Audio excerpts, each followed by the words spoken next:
ভগবতে বাসুদেবায় নমঃ। জয় শ্রীকৃষ্ণ। রাধে রাধে।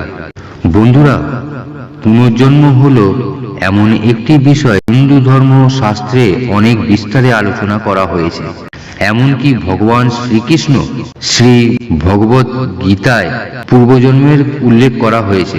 বিজ্ঞানও এই বিষয়টি নিয়েও অনেক পরীক্ষা নিরীক্ষা করে যাচ্ছে, কিন্তু তা সত্ত্বেও এখনো পর্যন্ত এই বিষয়টি নিয়ে কোনো সিদ্ধান্তে উপনীত হওয়া বিজ্ঞানের পক্ষে সম্ভব হয়ে ওঠেনি। কিন্তু তাও বন্ধুরা, পৃথিবীর এরকম অনেক মানুষ আছে যারা পুনর্জন্মে বিশ্বাসী। যখন কোনো মানুষের ওপর সমস্যা এসে উদয় হয়, তখন সেই ব্যক্তির মুখ থেকে আমরা এই কথা অনেকবারই শুনে থাকি, কি জানি কোন জন্মের সাজা ভোগ করছি। কিন্তু এখানে সব থেকে বড় প্রশ্ন হলো, পুনর্জন্ম কি সত্যি হয়? আর যদি হয়ে থাকে, তাহলে সেটা আমাদের বর্তমান জীবনে কি প্রভাব ফেলে থাকে?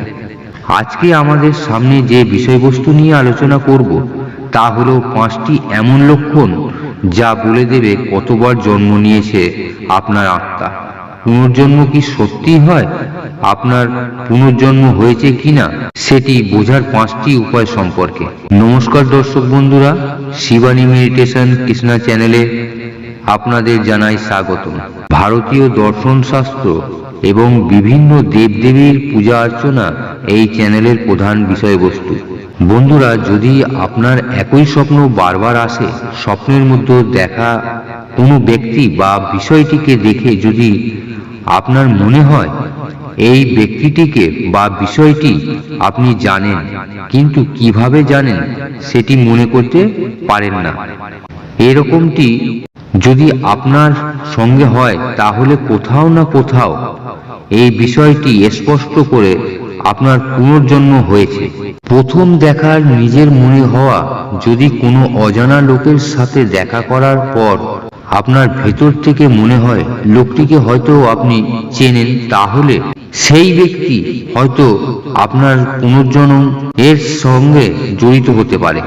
অনেক সময় এমনটা হয়, আরো কিছু এমন মানুষের সাথে বার্তালাপ করি যার সঙ্গে আগে কোনোদিনও দেখা হয়নি, কিন্তু তাদের সঙ্গে কথা বলার পর আমাদের ভেতর থেকে চেনা চেনা মনে হয়। কিছু কিছু মানুষের অশুভ কিছু হওয়ার আগেই মনে সায় দিয়ে ওঠে। অশুভ কিছু হওয়ার ভয় এই ধরনের মানুষদের সবসময় তাড়া করে।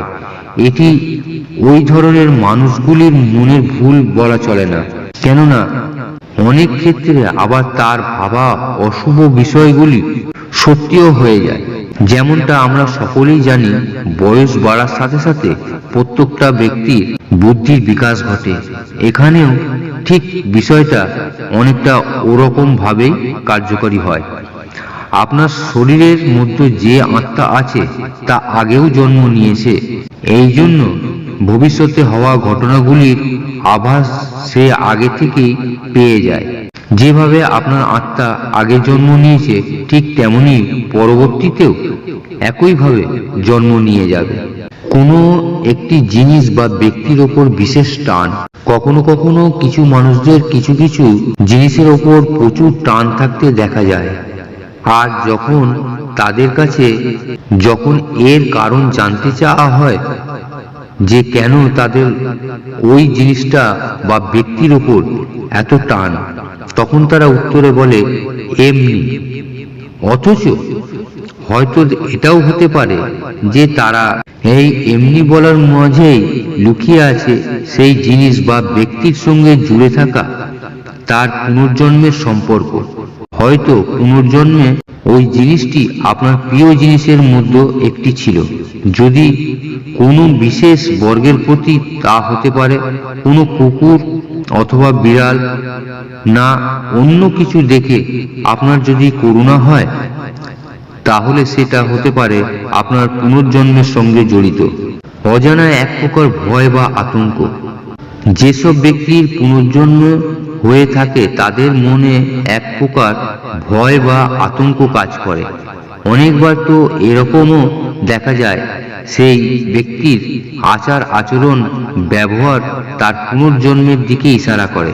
কখনো কখনো এই ধরনের মানুষদের অজানা এই ভয়ের কারণে গভীর ডিপ্রেশনের প্রভাব দেখা যায়। বন্ধুরা, আপনারা দেখলেন কিভাবে এই 5টি লক্ষণ এর মাধ্যমে পুনর্জন্মের সিদ্ধান্তগুলি বোঝা যায় এবং তার সাথেই আপনার পুনর্জন্ম হয়েছে কিনা তা বোঝা সম্ভবপর হয়। আশা করি বন্ধুরা ভিডিওটা দেখে আপনারা সমৃদ্ধ হয়েছেন। ভালো লাগলে আপনজনের উদ্দেশ্যে অবশ্যই শেয়ার করবেন। ভালো থাকুন, সুস্থ থাকুন। নমস্কার, ধন্যবাদ। ভগবান আপনার মঙ্গল করুন। হরে কৃষ্ণ কৃষ্ণ কৃষ্ণ হরে হরে।